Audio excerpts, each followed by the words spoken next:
Hello everyone, আসসালামু আলাইকুম। আমরা মনে হয় আর বেশি দিন বাঁচব না এই আয়রনের পানি পান করে। আমাদের ট্যাঙ্কির পানি খুব আয়রন জমে, তো এই যতবার গ্লাস নিই ততবারই লাল পানি বের হয়। আমাদের ভেচিং, গ্লাস, জগ, হাঁডি পাতিল, প্লেট সব এই আয়রনের জন্য লাল হয়ে থাকে। তো মানুষ মনে করবে যে আমরা খুবই অপরিষ্কার, আমরা মনে হয় এগুলা মাজি না। মনে হয় আমাদের পেট কেটে দেখলে বোঝা যাবে যে আমাদের পেটের ভিতরে কত আয়রন জমে আছে, ঠিক থালা বাসন আর প্লেটের মতোই। তো এই পানি খেতে খেতে একদিন হঠাৎ করে মরেই যাব। এই আয়রনের পানি বেশি দিন আর বাঁচব না।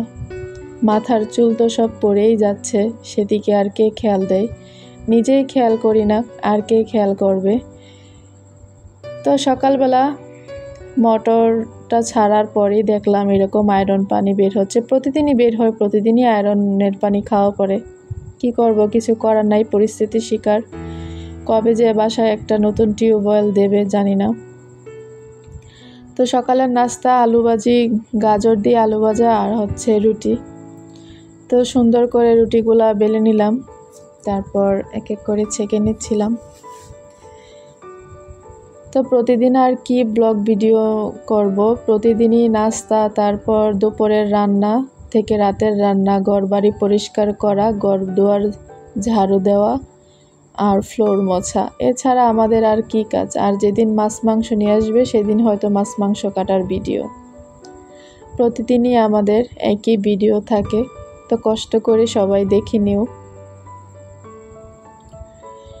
তো এই যে কিউট তাওয়াটা দিয়ে রুটি সেঁকছিলাম। খুবই ধীরে ধীরে সেঁকলে ভালো হয়, হাই হিটে সেঁকলে লেগে যায়। তো এক এক করে সবগুলাই আমি নাস্তা তৈরি করে ফেলছি, রুটি ছেঁকে নিলাম। আর এদিকে দুপুরের জন্য ডাল বসিয়ে দিয়েছি। খুবই পাতলা করে ডাল রান্না করব, অল্প। প্রতিদিন ডাল খেতে খেতে আর ভালো লাগে না, কিন্তু খাওয়ার সময় আবার ভাগেও পাওয়া যায় না। আর এইদিকে আলুর ভর্তা করার জন্য বেশি না, কয়েকটা আলু নিয়েছি, ছোট ছোট আলু। সব বড় আলু আগেই খেয়ে ফেলেছি, এখন ছোট আলু আর ভালো লাগে না কাটতে। তাই ভাবছি যে প্রতিদিন একটু একটু করে আলুর ভর্তা খেয়ে ফেলবো। আলুর ভর্তা ডাল দিয়ে খুবই ভালো, খুবই মজার একটা খাবার। এটা সব বাঙালিরই পছন্দ। আলুর ভর্তা দিয়ে ডাল ভাত কার কার পছন্দ প্লিজ কমেন্টসে জানাবে। আর এইদিকে শিং মাছ নিয়েছি, রান্না করব। ডিমের কারণে শিং মাছ ভালো করে পরিষ্কার করতে পারছি না, ডিম বের হয়ে যায়। আর এই তো ডিম হয়েছে শিং মাছে, খুব ভালো লাগে ডিম হলে। ডিমটা অনেক মজার, শিং মাছের ডিম। আমি চাই যে মাছের সাথে যেন ডিম থাকে। আর আমার মা বেকন মহিলা, ডিমগুলাকে আলাদা করে উনি ফেলে দেয় আর মাছটা খায়, ওনার কাছে ভালো লাগে না। তো এই তো মাছ রান্না করব, কাঁচা বাগার দিয়ে রান্না করলে নাকি আমাদের কারিগররা খেতে চায় না। তো সেই দিনের মাছ কিন্তু পুরাটাই আমরাই খেয়েছি, ওরা কাঁচা বাগারের মাছ খায় না।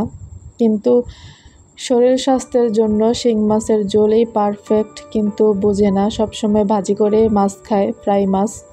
তো ওদের কাছে ওইটাই ভালো লাগে। তো এইখান দিয়ে কিন্তু তেলও বেঁচে যায়, তো মাছ ভাজি করতে কিন্তু প্রচুর তেল লাগে, এখান দিয়ে তেলটাও কম লাগে। তারপর মাছের ঝোল খেলে শরীরের পক্ষে অনেক ভালো। তো আমি কিন্তু কিছু পুঁই শাকের পাতা দিয়েছি আর ডোকা দিয়েছি। এখন পুঁই শাকের সিজন, পুঁই শাক সবার বাড়িতেই আনাচে কানাচে হয়ে থাকে। তো আমার বাড়িতেও আমার শাশুড়ি মনে হয় গাছটা লাগাইছিল, কিন্তু উনি আর খায় না। আমি মাঝে মাঝে এক মুঠ করে পাতা এনে রান্না করি। তো আজকের রান্না শিং মাছ পুঁই শাকের আগা ডোকা দিয়ে রান্না করব।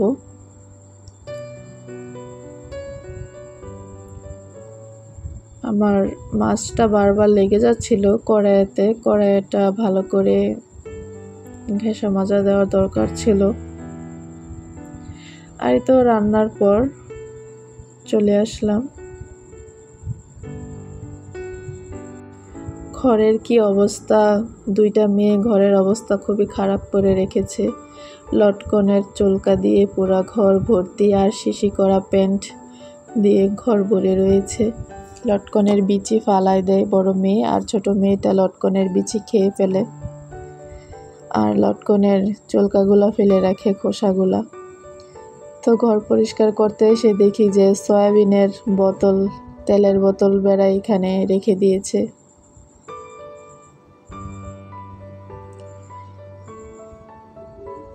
তো পুরোটা ঘর ভালো করে ঝাড়ু দিয়ে নিচ্ছিলাম। প্রতিদিন ঘর পরিষ্কার করলে, ঘর মুছলে ঘরের কোনায় কানায় ময়লা থাকে না, ঘর একদম ক্লিন থাকে, পরিষ্কার পরিচ্ছন্ন থাকে।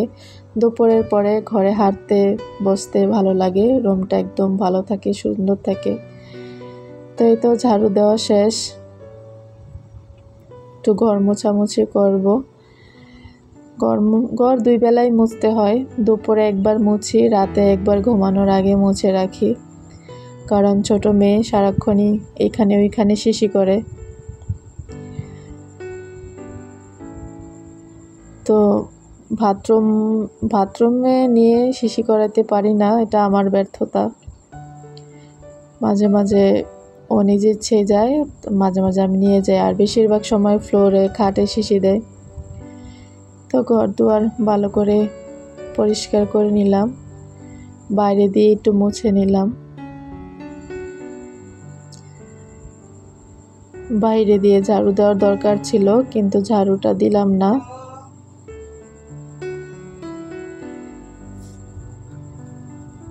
অ্যালার্জির সমস্যার কারণে বাইরে ঝাড়ু দিতে আলসামো লাগে।